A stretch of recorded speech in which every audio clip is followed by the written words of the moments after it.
gracias a Huberto y a Gemma por la organización y por contar conmigo. Voy a leer unos poemas del libro Afasias.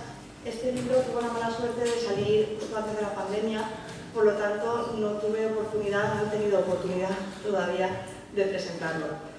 Porque luego además me pilló un embarazo, lo que es la crianza, y todavía no lo he presentado, así que hoy es mi primera lectura oficial de poemas de Afasias. Y antes de comenzar quería dar unas breves pinceladas sobre mi poética. El título Afasias hace referencia, por supuesto, a la enfermedad, pero etimológicamente afasias significa imposibilidad de hablar. Entonces, en mi libro le doy un papel fundamental al lenguaje, porque desde siempre me he preguntado qué pasa, qué hay debajo del lenguaje. Soy profesora de literatura, perdón, que me voy a poner el cronómetro y así no me paso de tiempo. Como decía, soy profesora de literatura y a veces todos los años los alumnos me preguntan, ¿pero la lengua para qué sirve? Y en clase siempre se da la casualidad que hay algún alumno o alumna que llevan una camiseta azul marina y una camiseta negra. Y entonces les digo, bueno, si tuvierais que categorizar y que hacer montoncitos con estas camisetas, ¿cómo las ordenaríais? Y todos me ponen la azul clarito con la azul marina y la negra en otro punto de la parte. Entonces ahí les hago la pregunta de si realmente el negro no está visualmente más cerca del azul marino, pero el hecho de que se llame azul y no negro clarito les hace ponerlo en ese montón. Entonces, bueno, es un ejemplo un poco básico, pero yendo más allá me pregunto, me cuestiono sobre cómo el lenguaje nos afecta a nivel individual y a nivel colectivo. Recientemente se están haciendo muchos estudios sobre la epigenética que explican que nuestra vivencia personal puede influir en nuestros genes. Es decir, si yo tengo una experiencia traumática, posiblemente esa experiencia traumática se va a escribir sobre mis genes y se la voy a trasladar a mi hija. Imaginemos que me muerde una serpiente, pues un modo de supervivencia es que mi hija nazca con fobia a las serpientes, para que no se acerque a una serpiente, por poner un ejemplo. Pues para mí el lenguaje poético tiene ese poder de epigenética colectiva. Entonces, toda esta introducción para explicar que en mi poesía hay mucha búsqueda de construcción con el lenguaje para ver qué se esconde debajo. Y luego José Iniesta ha leído un verso que decía: la poesía da luz a lo invisible, rompe fronteras. Pues en mi poética hay un intento de, no es consciente, pero sí que creo que inconscientemente o intuitivamente hay un intento por dar luz y por traspasar y romper esas fronteras. Entonces, bueno, el libro lo construí un poco a partir de mi experiencia personal, de citas de autores que están mezcladas con mis propios versos y que ahora mismo a veces hasta soy casi incapaz de reconocer porque no tuve la honestidad de ponerlas en cursiva, y con todo esto comienzo la lectura. El primer poema lo escribí como un impulso después de escuchar una noticia de que un chico de Valencia estaba en coma después de haber recibido una paliza con una barra de hierro por amigos de su misma edad, que finalmente el chico falleció. Y el poema es el siguiente. Es cuestión de fe, es cuestión de fe. El chico, con el cerebro muerto, lleva barba, duerme bajo una luz y su madre piensa, sin hierro, barra, de, manos, tan solo otras manos. Lleva barba, duerme bajo una luz y su madre piensa, su padre dice, es cuestión de fe, velocidad.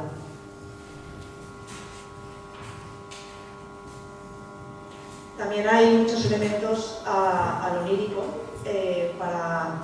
para que alimenten un poco esa relación que creo que se enlaza con el lenguaje. Y aquí hay una muestra de ello. Los huesos del caballo antes de morir de hambre los huesos del caballo antes de morir de hambre me mira, se acerca y me mira y sin repetir, ayúdame, me mira tan adentro que le regalo los huesos desvaneciéndome y solo sé que, solo que no, y también mientras cae aluminio en mis pechos, se lo regalo a él, sin aire, no hay respuesta, y grito, te doy mis pechos aluminio, y solo sé que, solo sé, solo que no quiero despertar.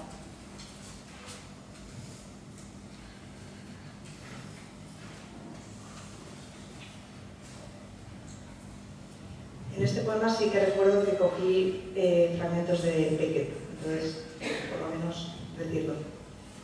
Nunca llegarás a saber que lo cierto es que nunca, lo cierto es. Hasta aquí, mientras hablábamos de lo incierto que suponen las afirmaciones, mientras leía que lo cierto es que nunca había visto, nunca había vuelto a descansar de aquel modo, los pies obscenamente apoyados en el suelo, los brazos en el manillar y la cabeza entre. Respira. Déjame respirar. Respiras. Déjame. Lock. Hoy. Go. Granizar. No soportaré más ser humana. Ya no lo intentaré.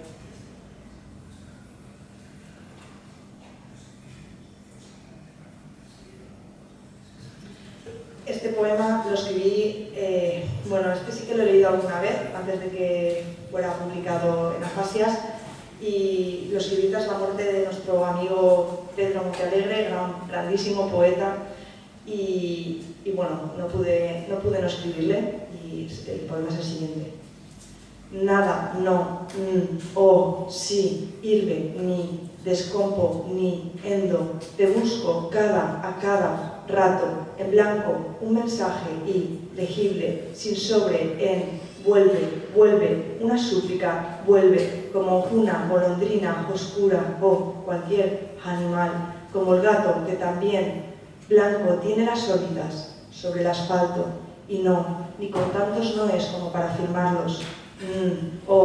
Vuelve, y todas las mañanas la niña de la madriguera sale, y el aire envuelve su cuerpo frágil, desnudo entre la niebla de la madrugada. La niña mira entre las nubes que siempre fueron único sonido, y eres tú revolviéndote a miles de kilómetros con no sé quién, sin memoria, con escafandra, sin Lola, ti, do, sin, pum,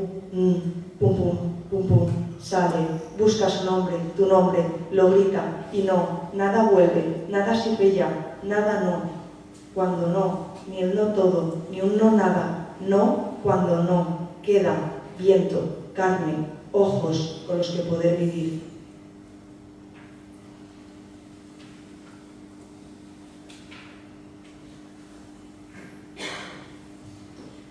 Voy a leer solo 2 poemas más. El siguiente también me acuerdo que comienza con una cita de Derrida. Luego intenté rescatar esta cita y no la he vuelto a encontrar, pero sé que es suya. Los 2 primeros, el primer verso es suyo y dice: si nuestra historia no borra aquello que oculta, ¿por qué la enfermedad o lo único habitable dibuja un rayo en el cerebro que desciende hasta el cuello, deshaciendo el líquido, tu mirada interior, los fonemas en la oscuridad? ¿Por qué? ¿Por qué en la noche su olor a raíces, cuando ya no está aquí, viene a buscarme? Y no es miedo lo que encuentra, no es mi cuello enfermo de sospecha, es un cuerpo sediento de tierra que nutre mi centro de ave desplumada, abandonada en el bosque.